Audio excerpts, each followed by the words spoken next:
How does it feel when you're innocent to have police perverting the course of justice? Like, I feel like I can't do anything because they are the police. At the end of the day, I can't run and shout my mouth off or anything like that. I gotta just sit back and I gotta take it all.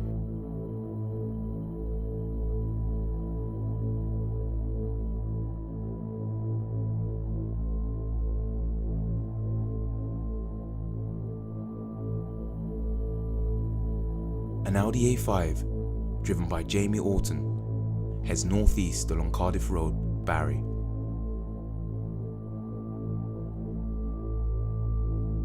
At the same time, Jenna Miller leaves a petrol station, preparing to cross a lane of traffic to turn right.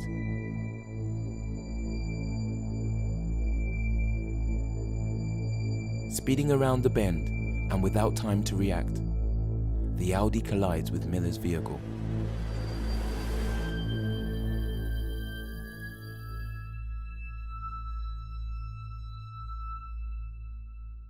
But it wasn't just Orton that the court deemed responsible for Miller's death.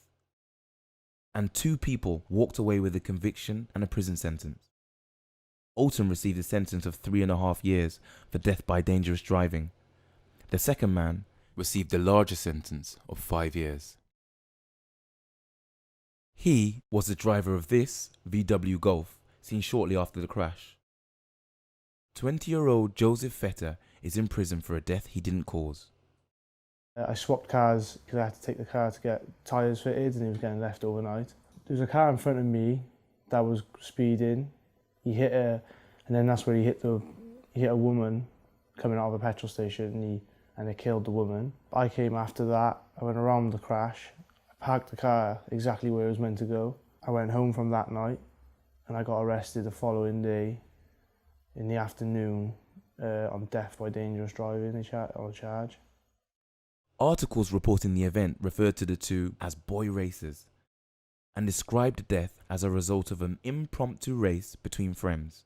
Some even claiming both cars were travelling up to 70 miles per hour in the lead up to the crash. But the evidence for this falls short. Do you know who he is? No, I don't know. I got told his interview that he said that he didn't know me. He wasn't trying to race me, I wasn't trying to race him, nothing to do with me. He doesn't know me. A few months on, we've gone up for our second interviews. Mine stayed exactly the same, because mine, like, it's the truth. But his is changed to apparently it was all me making him race. I was flashing, beeping him. He said he felt the need. He had to speed up, and that's what caused him to crash. The person that caused the crash is basically trying to turn it around on me.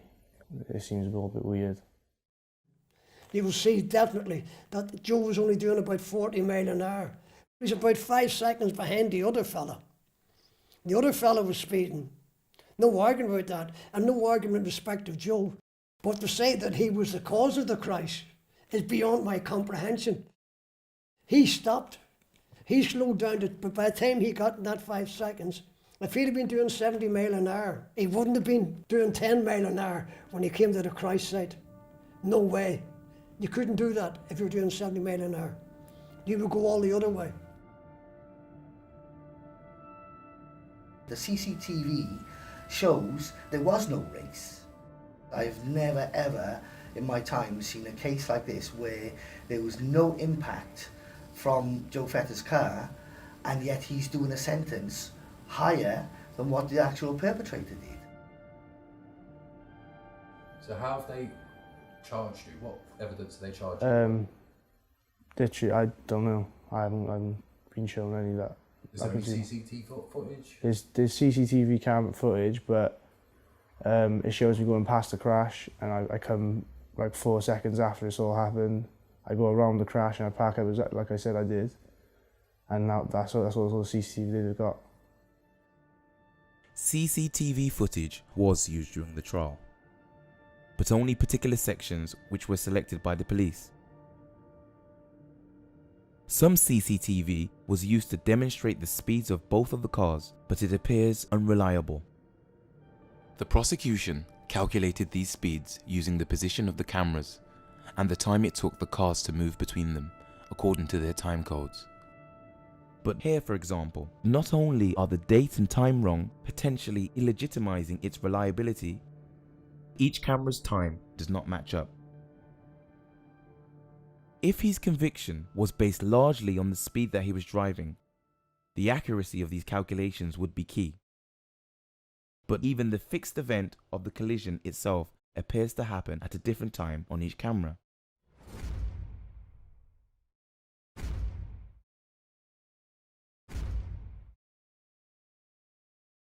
And while they still show an accurate view of the crash with no way to align the times of these cameras, it would be impossible to determine the time it took the cars to move from one location to the next. And the inconsistencies don't end there. Police claim this clip shows Joe running as soon as he sees the police are on their way, despite the obvious fact that everything around him speeds up as well, including the time code of the clip. That's just shocking. Because he's looking at Joe, he's clearly running, but then the cars in the shot have also speeded up. And that CCTV cameras, I have no doubts whatsoever that those CCTV cameras have already been doctored. They have definitely been doctored. And the sad thing is, it's the cops who decide what evidence is put forward. The cops decide which stuff to hide, etc. And we have no defence against that. But it wasn't only questionable CCTV footage that led to Joe's conviction. The bigger picture may involve more corruption than expected. Apart from me and you, there's two other people in the room. Yeah. Can we just introduce themselves, please? I'm Detective Sergeant Chris Gray of the Serious Collision Unit for South Wales Police. Due to having post-traumatic stress disorder, Joe was entitled to have an appropriate adult with him during the interview to ensure sufficient duty of care was met, but Joe was denied this. Joe Fattah witnessed the crash in Brecon in 2014, and what he experienced has impacted his mental health massively since. He was diagnosed with post-traumatic stress disorder, but the police dealing with Joe's case proceeded with little to no compassion for this. It's not, it's in graphic, is it? No. No. No. That's the wrong one, that's the last one. It's what you saw, really. Right, okay. There's the Audi. You're not even in And there's shock. you. You're not even in shock. Subjecting him to footage of the crash that visibly distressed him. Do you want to see it again? No. But not only that, he claims that during the investigation, officers attempted to use this against him. Could you just explain, I know it's hard, but briefly, what happened a few years ago? 2 years ago. It was not long after everyone passed their test, because I'm only 19 now. It was just meant to be just an evening drive. We got to the Brecon bypass road, with all the mountains on it and stuff like that. My friend who was in front was less experienced than the rest of us. He's come out to the side of the road a bit, tried to correct himself, gone back out again, slid, and as he was sliding down the road, a car came up the other side and hit him. And basically the car, it was there was no car left. Pitch black, no lights, an experienced driver, unfortunately, it's a full car. It could happen to anyone really, it approaches so quick, it happens like that. I parked my car, me and my friend helped pull out someone, and I went around and I got an old man out of his car. There was an old lady in there and she died too. I didn't know that, I didn't even see her. I lost, 3 friends. We had to stand there and watch them be put out on the road, put blankets over them, put up into body bags, and on the road we had to watch it all. And he said that he was going to bring that all back up. He was going to ring their families and tell them I've killed someone else. I would like to say a friend of Joe Fattah. He was a friend of my daughter's. My daughter was killed in a car accident in Brecon, and Joe was there at the time. The car was on its side, and I believe he helped the fellow who was driving the other car coming the other way. I believe he helped him out of the car at the time. Virtually, he was the first person on the scene. Heartbreaking seeing everything just happen so quick, and just, all good guys there yet again. And Joe, well, that night, he was, out of everyone who was there, he was the main guy who was wanting to help everyone. The main guy who ran straight to the crash scene. He's making sure, trying to help the best he can, being strong, making sure everyone was okay. Even the people that are not involved, he's hugging everyone, making sure they're all okay. The kid was absolutely gutted. He came up the house with his mother and told us, exactly what happened. I got to take my head off to him. Since what happened to me that time, I don't like driving. Did you? I don't like driving. Because I had to see a lot. And it just changed everything, what I feel about driving. And obviously I had to see what all the families go through. I was close to the families. Of course, yeah. What were you thinking when you were there? Were you thinking, oh, I done that again? Or... During the interview, Christopher Gray suggested that Joe had killed before, even though Joe had no previous convictions. Oh, I done that again. Oh, I done that again. Oh, I done that again. Or what were you... No, I didn't think, not again. I just couldn't believe, Done that again? I feel like having watched that and listened to that, officer throw that comment in, I know what I'm thinking, and I won't say it on camera. It's just absolutely appalling. I've actually spoken to people involved in that crash, and they tell me that the accident was nothing to do with Joe, that he was actually commended for his actions in taking people from the car. So this was the accident in Brecon? Yeah, in Brecon, yeah. Just it's a disgraceful thing to say. I was my ex-girlfriend, who I split up with back in September. They went to her house, and I wasn't even with her when this happened. They basically tried to make her come forward to slate me, basically, because she was going out of the country for work purposes, and he said that he could stop her from going. Something to do with he could force her to go to court. He kind of gave up on that, and then he went back to it, and that's when he went to her mum. And then that's when they said, just get out of the house. But he tried his best. He stayed in there for like 3 hours. Fortunately, the family of Joe's former girlfriend were not prepared to give in to police intimidation. What do you know about the story? Well, I didn't know anything about the story. I had a phone call from a police officer, I think his name was Christopher Gray, who phoned me and said that Joseph Fattah had been involved in a very serious accident. So your daughter wasn't involved in the second accident, but yet the police had contacted you and wanted to speak to your daughter regarding the second accident. So you obviously were quite puzzled. I was, completely. She's not a witness to anything, so why do they want her to be a witness? They had 2 badges like that. We need to come in. What for? We need to speak to Catherine. I said, she's not here, she's not even in the country. He sat on that seat over there and he said to me, your daughter, I'm going to worry anymore because he's going down for 6 years. Catherine is no longer with Joe, but they wanted a character reference of me because Catherine and Joe had the relationship had finished. What they thought that was going to happen here is my daughter was going to run him down to the ground and me. They wanted her to paint a massive bad picture in. The reason it wasn't aggressive is because they tried to get you on their side. They tried to manipulate you. He said, I'll get your daughter in court. I said, will you? I said, how are we going to do that then? He said, because we're allowed to. And he said, the judge, if he says the judge, I want Catherine in court, I'll get her there. They picked up on the photograph there. He came up, this guy, and he said, what's your daughter's do then? I said, oh, they're royal ballet teachers. Oh, so they work for the Queen, do they? I said, yes. No more. She's involved with a criminal. I said, well, she's not even with Joe. The police rung the house, Christopher Gray, I believe, and to say that Joe Fattah had killed again, which I can't believe anybody saying that when he never been killed in the first place.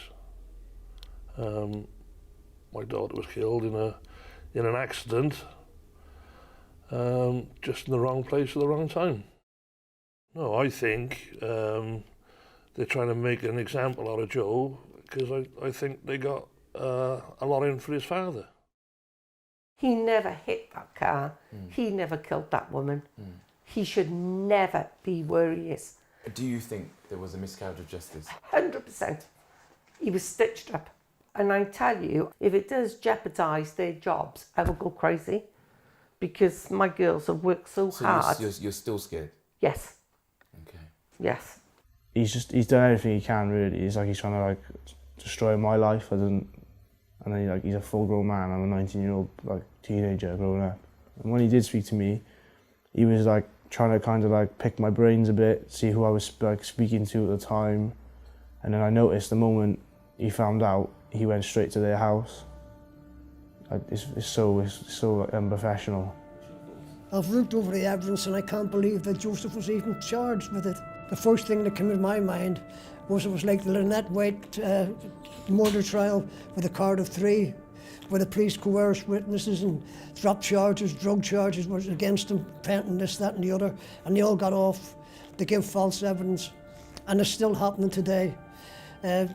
I just can't believe that the South Wales police are still as corrupt now as they were back in the 70s and 80s. They're still rotten. I've got to be totally honest, I'm disgusted with the police. When my daughter was in the accident, there was no police went to the hospital with my daughter. Nobody knew where any of the kids were. They've lost my daughter's clothes, have never been found.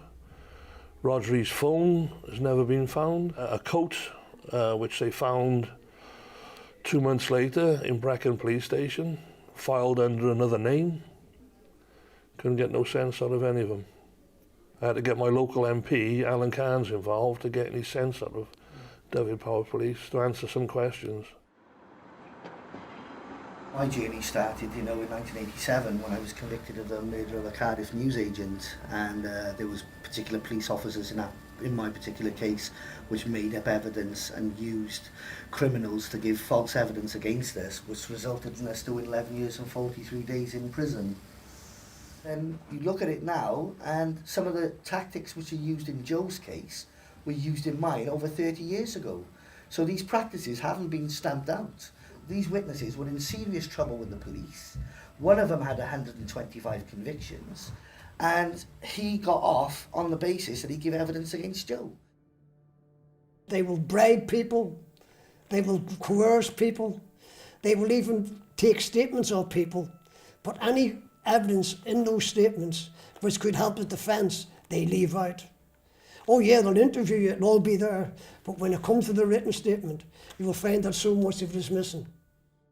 And there seems to be a fair amount of evidence which some involved with the case claim misses key points or fabricates them. Andrew and his brother saw the crash and agreed to give witness statements to the police. But when the day arrived to back up his witness statements in the courtroom, Andrew had reservations about the morality of what he had agreed to do. There's a case that I was supposed to be involved in with Joseph Fattah. I didn't want to go to court when it all happened because obviously I knew it wasn't the right thing to do. Me and my brother went to meet up, but as we was in the process of meeting up, I heard it first, the Audi coming towards me. I didn't think nothing of it. I thought, oh, he's going so fast, isn't it? But literally 5-10 seconds later, I heard a big bang. I shouted up to my brother because he wasn't too far away. I said, quick, there's been an accident. We both run down. There was someone in the car with the lady. There was kid stuff in the car and all that. So that straight away grabbed my heartstrings. And then a couple of days goes by. My brother rings me and says, oh, listen, that woman has died. They want you to be a witness. Will you still up for that? I said, yeah, no problem at all. And then when we met up then, he was telling me basically what to say. He said to me, this is what he saw. So I just went along with him. So you agreed to lie? I agreed to lie, yeah. I agreed to lie. During a witness statement, investigators must remain completely impartial. But Andrew claims he was pressured into adjusting his statement, and even that he was fed information by the police. And what we did say is that the Audi come past, and a black Golf come behind it, really fast, quite close together. And as I was telling the officer this, he said, how fast would you say they were going? And I said to him, really fast. I couldn't give him an approximate thing. He said, would you say motorway speeds? And I said, yeah, I'd say about motorway speeds. I would estimate as a driver myself, they were doing what looked like motorway speeds, a minimum of 90 miles per hour. He asked me what distance they were, and I said, I don't know. About the length of this room, and he said, what would you say that, about a metre? So, because he's the officer, I thought that, yeah, he knows what a metre is, and he said the length of this room. My initial thought was that the Audi and the Golf may have crashed, as they'd been so close when they passed me. I could see the front of the Golf was only a metre or so behind the rear of the Audi. No, not. A metre? I mean, how far is a metre anyway? A metre's like... Width was 2. Oh, yeah. Yeah. No, not at all. He asked me, do I remember the registration? I didn't know the registration. He's like, stopped the interview there. He said to me, right, he said, what you got to think is, when you go in front of the prosecution, they'll put a lot of pressure on you, and if you don't get it right, he said, you could get into trouble. Then he slipped me a piece of paper with the registration on. He said, would you say does that look familiar to you? Just thought, yeah, I mean, the police, they know what they do. And I said, yeah, that looks about right. And he said, so that was the registration you saw, was it? I said, yeah. Oh, it's still got a year somewhere, isn't it? You have the registration? Yeah, I have the registration here now. It was DN64MGZ. I wouldn't have known that. Not even my brother knew that. I couldn't put an innocent man in prison. I didn't go to court because I got out because I knew it was the wrong thing to do. Oh, how are you going to remember a license number from something that's gone past you so quickly, as they said? So how are you going to remember the license number? Impossibility? It's just bizarre. That doesn't make sense. And in terms of remaining impartial, they'd already branded him a criminal, which concerns me. That was prior to being found guilty. What do you think of that? I don't recall any of that. Again, is it any reason those brothers to lie to us? No, of course not. I'm just saying, like, it all sounds a bit like made up to me. And it's a metre away. Did you know apart at 90 miles an hour, that was some feat, isn't it? Sorry? A metre, 2 cars a metre apart at 90 miles an hour is quite a feat. It'd be dangerous, wouldn't it? Dangerous. Lying in court about what he had seen would have been a serious offence, and his clear memory of a number plate would perhaps have been hard to believe if both cars were travelling at motorway speeds, especially given Andrew's distance from the crash as it happened, arriving on the scene well after Joe had driven around the corner to his destination. Yet he claims this is the information his brother went on to give as evidence. If those witnesses are saying that now, then that should action a police investigation immediately. That's such a serious allegation to make. Afterwards, no, I found out my brother did go to court, and everything that he said is a total lie. Why has he lied? I'm assuming because he was on charge himself. Because I know he got arrested for it. I knew he was on some charge, but yeah. So I'm assuming it's for them, they were helping him, and so he thought he could help them. Because I haven't spoken to him since, so I don't know what happened with that. I'm assuming that's what it was like. If Andrew's brother did lie in court, he'd be guilty of perverting the course of justice. And if this had happened in order to secure himself a less harsh sentence, the consequences could be huge. Well, somebody's lied there. Clearly, somebody is lying. Brian is a taxi driver who was hired to drive a witness in Joe's case to court. He says the topic of their conversations grew suspicious. You are a taxi driver? Yeah, it's a job through Dragon Taxis Direct. So you get a contact off Dragon Taxis saying, can you pick this person up and deliver them to, what, the Crown Court? Crown Court, yeah. So he sat by the side of me, my exact words were, been a naughty boy then, have you? So he said, oh, no. He said, the thing that happened down in Barry, he said there was 2 of them. He said they were friends racing. Some woman got killed, and I was a witness for it. He said they were racing at 70 miles an hour. He said, I saw it all. He said, but this kid also was killed previously with very similar circumstances. It was a bit strange, especially as he's a witness. God knows how he had that information or how he knew. He said, but I have been a naughty boy. He said, I've been caught with over 10 grand's worth of cannabis plants, growing cannabis plants in my house. I said, that is pretty naughty, then. So I said, what's going on with that? He said, I'm supposed to be going to prison early January. So I said, all right. However, he said, we're looking to get it down to about 2 or 3 plants. He didn't elaborate too much more on that, but from what I would gather from the conversation, he meant he was going to have some kind of deal to get his sentence reduced. Unsure of what to do with this information, Brian returned home. Deciding the best course of action, Brian found a contact number online and explained the situation to Joe's uncle, who immediately went to the court to report the claim.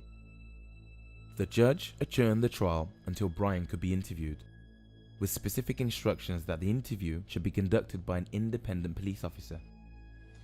I had a phone call from the police. His name was Perrott, P-E-R-R-O-T. When can you come in? I said, can I go to Barry police station? No, you're going to have to come down to Cardiff police station. This chap comes out. I said, are you PC Perrott? And he said, no. Who's PC Perrott then? He said, I don't know.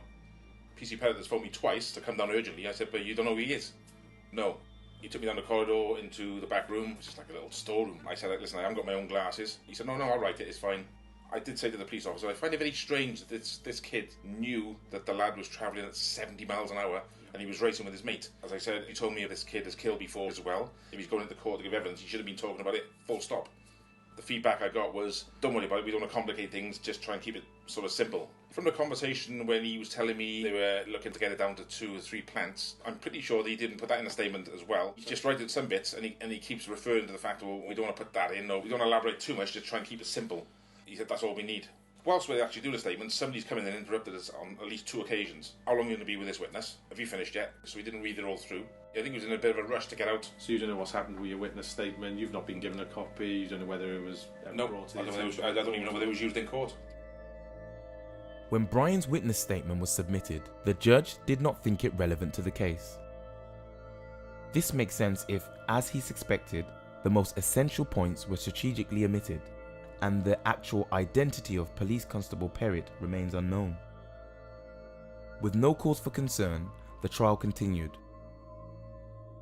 With so much evidence pointing to corruption, it becomes difficult to accept any of the proposed witness statements at face value.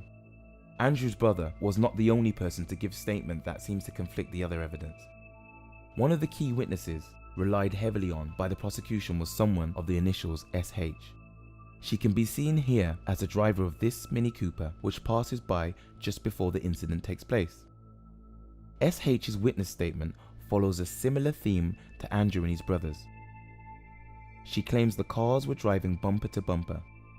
She even estimates that the Golf itself had reached speeds of 90 to 100 miles per hour in that short stretch of road. If it's 90 to 100 miles an hour, and as he says, literally up its arse, which is not on the footage, the 2 cars are going to be involved in the collision, aren't they? It's just basic common sense. When I spoke to police on the night, I described how close the Golf was to the area as being literally up its arse. I said to you already how far away I was from her.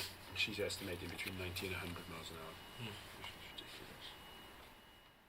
With this in mind, a short while after the crash, the police closed the relevant stretch of Cardiff Road and attempted to recreate Jamie Olton and Joseph Fattah's acceleration. Beginning at the traffic lights they were sighted at on CCTV.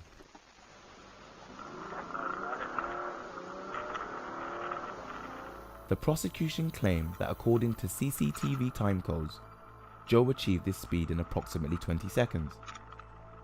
But after several attempts accelerating to the full capacity of this car, with no other vehicles in front, the police were only able to reach 70 miles per hour as they were approaching the Texaco petrol station.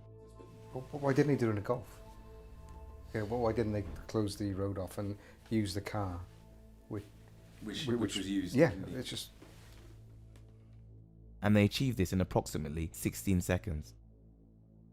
It is obvious that a modern day police car uses a far more powerful engine than that of a VW Golf.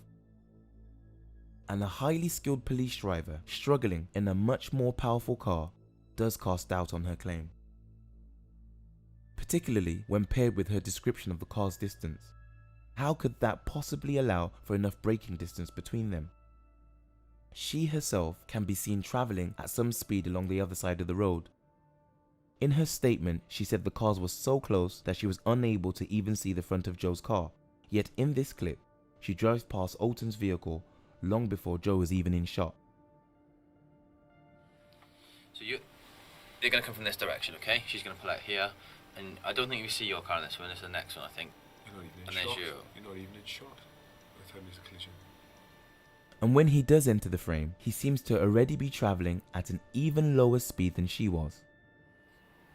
I then saw the Golf move over to his right-hand side and drive past the Audi, disappearing out of sight. Is she saying she's gone past us? She was driving the opposite, direction. So she was watching this in a mirror? She saw it in a mirror. Yeah, okay.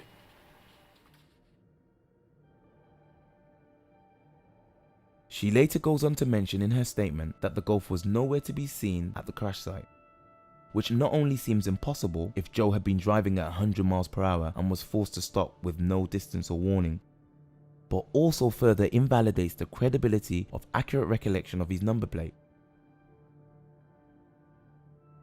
In her initial statement, SH herself knew Jamie Alton personally, but this information was not considered of interest to the prosecution. She's basically said that she's seen the two vehicles. She's suggesting you're racing. She's Said saying you're racing again and high speeds. Right, okay. So is she not telling the truth? I just thought it just sounds made up to me, like I don't believe it. I know Made up by who? Do you understand what a statement is when people Yeah, of give a course I do. statement? Yeah, of course I They've do. got to stand up in a court and they've got to, and they, they commit offence if they lie. Yeah. And people lie on statements and go to jail. So why would these 5 people want to lie and possibly put themselves in jail over what they saw? Except if you're a Southwest police officer. That is historically. That is horrific. She goes on to say, And the evidence that I've seen, the lies that have been told, I can't understand how the trial judge let that evidence go through into the court and find him guilty. It's beyond my comprehension. They are not interested in whether you're innocent or guilty. The only thing they're interested in is getting a conviction. The fact is, the witnesses lied, clearly lied, no doubt about it. I mean, you cannot use evidence like that in a court of law. It's just not right. I've seen so many things which is wrong with this case. I'd like to know how it got off the ground in the first place. Disinterest in any evidence which doesn't support the prosecution's existing opinion is a recurring theme.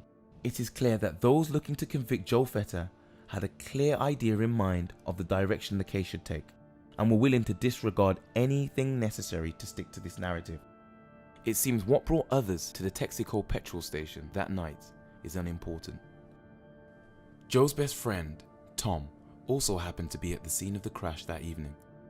Coming home from work, went to the petrol station, pulled up, and then the car on the right, the passenger, he was staring me out a bit. He was staring me out, and I looked at him. He physically turned his whole body, to like stare me out. So I thought a bit dodgy. And even when they were driving off, he had his whole body turned, looking at me. So I was thinking, it's a bit strange. Did you notice anything strange after the crash? Do you know anything I about didn't that? see. I didn't see it. I didn't see physically. I wasn't expecting anything, so I didn't see any drugs getting passed across. The police were aware that there were drug deals taking place at the petrol station, yet the police decided that this evidence was of no significance to the case. And what drugs do they deal? Oh, I couldn't tell you. I haven't got a clue. Just know there's drugs. You don't know any more detail than that. You just know. I just know it's drugs. So you don't personally know him. You're I a drug don't know dealer. him, You no. never bought drugs off him. No. You don't use drugs. No, not at all. So you never purchased drugs. Well, you haven't seen him dealing drugs Oh, with people no, in no, clubs no. or pubs. So what if you got any personal knowledge of him being, Oh, no, of him that's just seeing how him I- dealing drugs or That's just seeing how I him? know of his name. Although the police were alerted by witnesses regarding the drugs being sold on the forecourt that night, these allegations were never investigated. And what is the truth behind the multiple assumptions of a police vendetta? In order to prove his son's innocence, Joe's father has been forced to disclose information about a case he was involved with, which so far has remained a secret. Years ago, Joe's father, Steve, was involved in an undercover operation with the police to expose multiple officers for corruption and crime. My son Joe he's not just my son, he's my best friend, you know. And he's very quiet, very respectful. And everybody meets Joe says he's a credit to me, you know. To be honest with you, without Joseph, it's just not the same, like.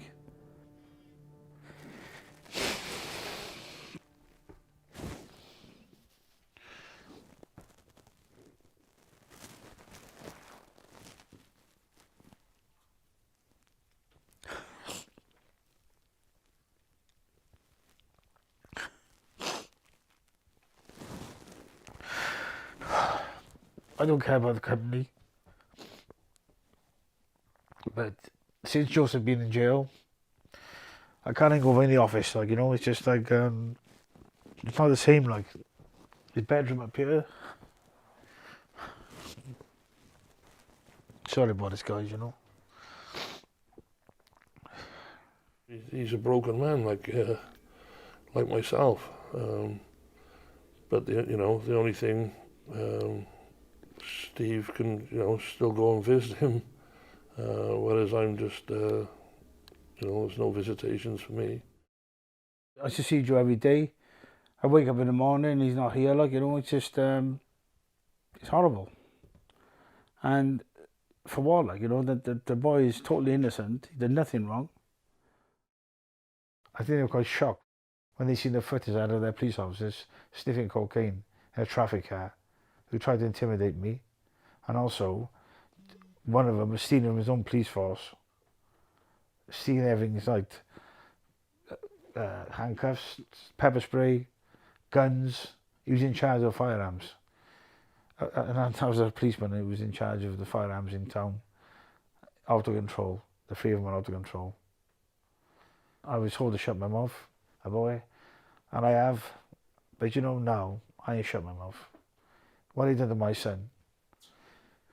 I spoke to Inspector Gray on the phone, and he told me that I had one of his colleagues sacked, and he's going to make my life a misery. And to be honest with you, he has, you know, to think that a police officer could go to them lengths to set to my son. And when you got a barrister and a local solicitor who we use told me that my son being victimised because I got police officers sacked for stealing from their own police force and taking cocaine and anything else they were doing wrong. And it's baffling, it's like a bad dream, like, you know. After all the bullying and everything else he did to my son in an interview, he pulled out of the case, and he's allowed to do it, you know. There are lots of good officers in South Wales, and I think people started to think that, on the face of it, things like this were a thing of the past. And I think I need to be convinced now that miscarriages of justice in South Wales with the police are things of the past, because this one looks pretty convincing to me. They came straight for me. So it's as if someone said, the CCTV evidence proves I haven't caused anything, and I've still been charged. They used his son, of all people, to use him as a weapon against him, and this is what they've done, and this is how it's resulted in a miscarriage of justice case. And as far as I'm concerned, it's a vendetta against his father. If they can't get the father, they get the son. I wanted to call for the first couple of weeks, then I had to finish. I couldn't go up there no more because it was like, I'll tell you the truth, they deserved Oscars up there. It's just, the judge kept saying, he said to the prosecution, you're fighting an uphill task. The further we're looking into the case, my son's phone, I sent an email to the solicitor saying, can I have my son's phone back, please? I don't want any messages deleted off here because I wanted to use them as evidence, because what Joe texted me on the night. They deleted every message on my son's phone. You don't usually hear of policemen, like they use, some of these were on drug charges waiting to go to trial. And I've been told two of them have walked as well, because they give a body in my son. You know, and like I said, they even told the taxi driver what they're going to do. And they did it, and they were allowed to do it. But unfortunately for them, what they didn't realise is at the time they did it, they were being watched. There's no doubt about it. One police officer in particular in this case has lent on witnesses to bolster the case, which, or non-existent case I'd like to say, so there looks like there's some evidence there. How does it feel when you're innocent to have police perverting the course of justice? They feel like I feel like I can't do anything because they are the police. At the end of the day, I can't run and shout my mouth off or anything like that. I gotta just sit back and I gotta take it all. And that's what I've been doing. Absolutely heartbroken, because I know what Joe is like as a person. Absolutely kills me. Absolutely kills me, because he's, I can't even say it enough. He's the best boy I ever know, literally. And to know what he's going through in that prison, I think of it every single minute of the day. Whatever I'm doing, I'll be thinking of Joe and what he's going through. Like I said, the barrister told me your son's been victimised because of you. So how can I live with that?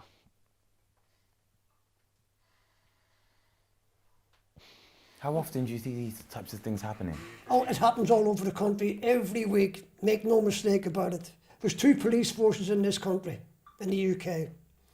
The biggest one is in respect of the uniform cop. I don't have any problems with them people. I never have done. I've met some wonderful cops along the way, and ever since I got out, motorway cops and what have you. They are not the people that investigate serious crime. It's the detective forces, and that's where all the faults lie. The detective forces thinks that they are the law. They make it up as they go along.